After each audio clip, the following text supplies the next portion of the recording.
Hey everybody, welcome back to another video. I decided to do a couple of them this morning, get rid of some papers that had been written for those of you who don't have access or go to our Temple of Universal Truth page or my page on Facebook, Ronald Fellion.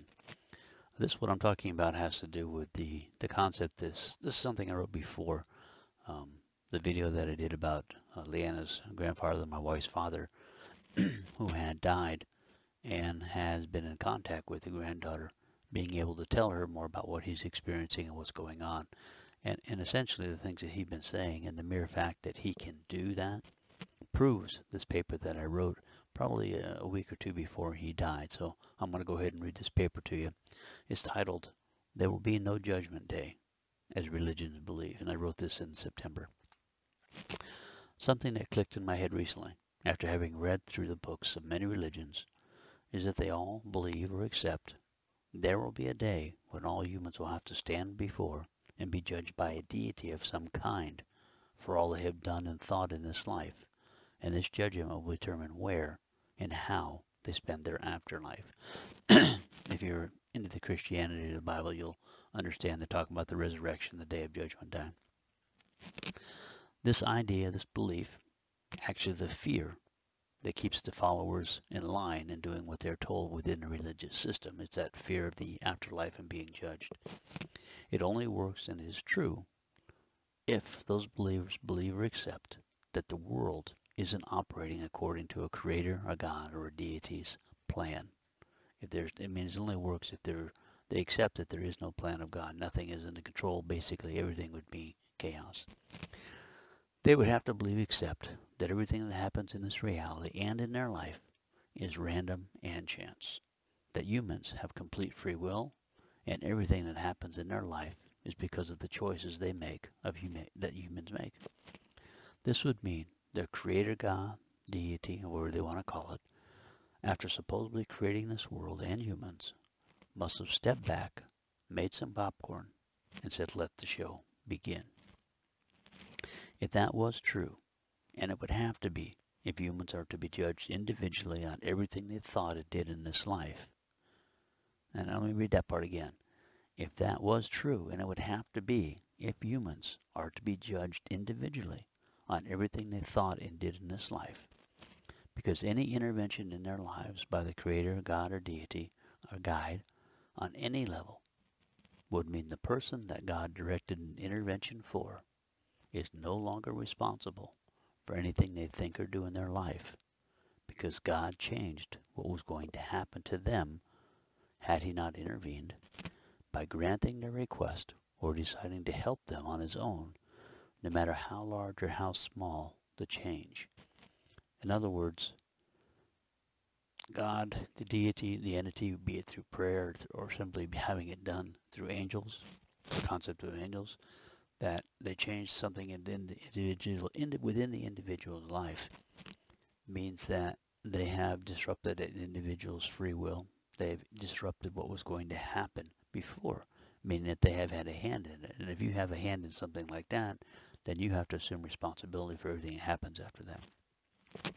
Some would argue that God was only doing what that person or persons asked or wanted, so the persons or persons would still be responsible for what happens in our life from that moment on. Well, I disagree. I would answer that the events or changes in anyone's life would never have happened as they did without God's intervention, and I mentioned that a little while ago here.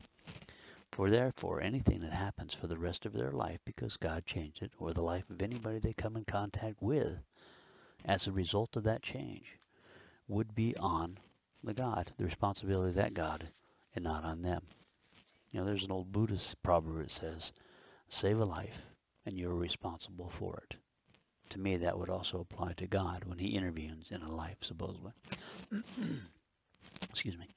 If you accept that the Creator God created humans in this world, this reality, then by creating us as we are, what we can and can't do, and how we think, basically our limitations in this world as it is, he also created our limitations and the choices, decisions we can make because of those limitations. Now think of it, I'll repeat that again because that's important. If you accept that the Creator God created humans and this world reality, then by creating us as we are, what we can and can't do, and how we think, and this world as it is, He also created our limitations and the choices and decisions we can make because of those limitations. You can't make a choice or a decision outside of what's already presented before you because it doesn't exist. Therefore, the only things that you can do are based upon what has already been created and exists. If you read my book, the Truth Beyond the Earthly Matrix, my biggest chapter in the book is on free will and choice, and I think you'd find that pretty interesting. There's also the interview we did on YouTube. Patricia Farblington did the interview with me on the book, and we went into pretty much in depth on that chapter as well. Hello, Foxy. So let's get back to the paper here. This means the God, Creator, is responsible for whatever we do. You know, we can only do what we are equipped or designed to do. This means that the Creator God is responsible for whatever we do because He, she, or it, however you want to look at it, created the conditions and the limitations in which we have to operate. Some would say that we are still responsible because we are the ones making the choice decisions each day.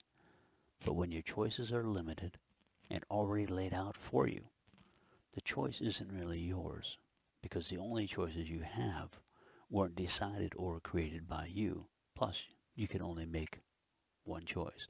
And like I said, I don't want to go too far into that because I've talked and done a video on free will and choice concepts. So I suggest you listen to that one, and it'll give you more in-depth information. The truth is, everything we are experiencing in our life, down to the smallest detail and decision, was decided and created at the moment of creation and at the moment we incarnated into the role we are currently playing. And when you understand how creation happened, you will know that they all happened at the same moment in time. I've also done videos on time and what creation is, the moment in creation. So you can listen to those if you want to get more in-depth information and understand. We have the illusion of free will and choice, thus thinking we're responsible for everything we do. That's the thinking fear that religions take advantage of.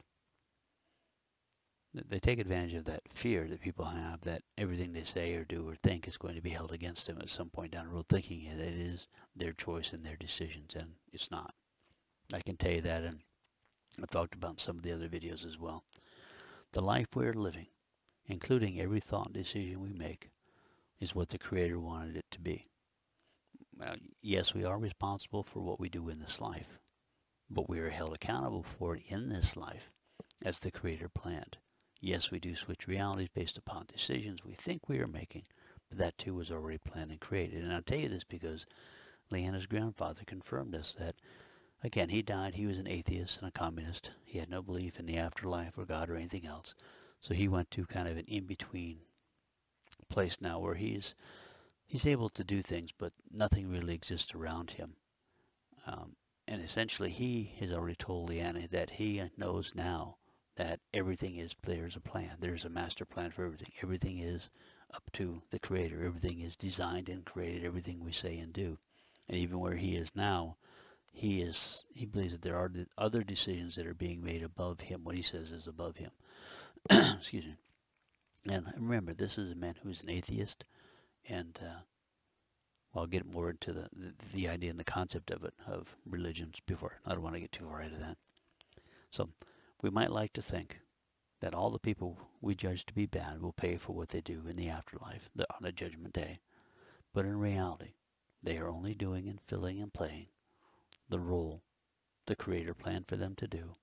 And most of those doing bad things are only Sims. And Sims are the behind-the-scenes player, what Dolores Cannon and others refer to as background players in a computer game.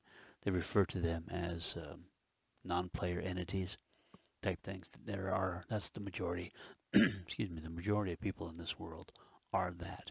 They are not real. They are simply generated like in a video game in order to make the game seem more real, this reality to seem more real.